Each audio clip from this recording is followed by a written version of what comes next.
हर तरह के लोग हमें मिलते हैं, सबको मिलते हैं।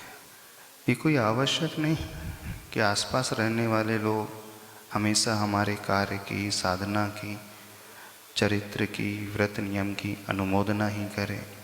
क्योंकि जो अनुमोदना करने वाला होता है, हौसला बढ़ाने वाला जीव होता है, वह तो गुणेशु प्रमोदम की भावना से भरा हुआ होता है। लेकिन जिसके भीतर ऐसी भावना, प्रमोद की भावना नहीं होती है, तो वो विपरीत धारणा बनाने वाले भी होते हैं और गिराने वाले भी हो सकते हैं।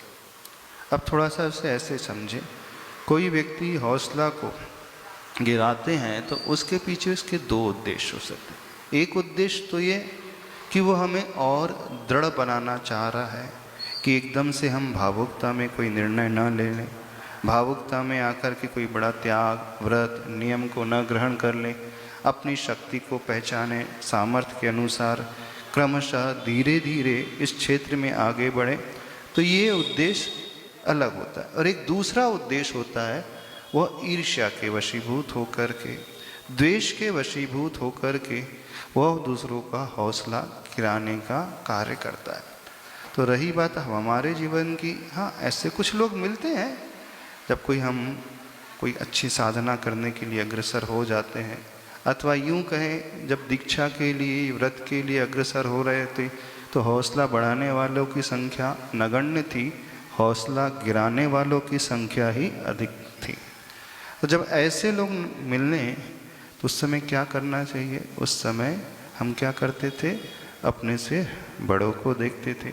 जब अपने से बड़े ऐसी परिस्थिति में अच्छे से नियम का पालन कर सकते थे, तो हम भी कर सकते हैं। ऐसे समय गुरुवर की ओर दृष्टि लेकर के आते थे, आचार्य भगवान को देखते थे, उन्होंने कितनी प्रतिकूलताओं का सामना करते हुए इस मोक्ष मार्ग में कदम बढ़ाया, ऐसी कठिन साधना की, ऐसे उपसर्ग परिचय को सहन करिए। दुनिया ने तो उन्हें भी नहीं छोड़ा, उनकी भी निंदा की, उनकी भी बुराई की, उनके भी के लिए भी न जाने कितने प्रकार से विरोधाभास उत्पन्न किया, मत प्रचार आदि किया गया, पत्रिकाओं में लिखा गया। तो जब इस प्रकार के लोग हमें मिलते, तो हम तो गुरुदेव को देख लेते थे, गुरु को उन्होंने नहीं छोड़ा, दुनिया ने नहीं छोड़ा, तो फिर हमें कैसे छोड़ सकते हैं?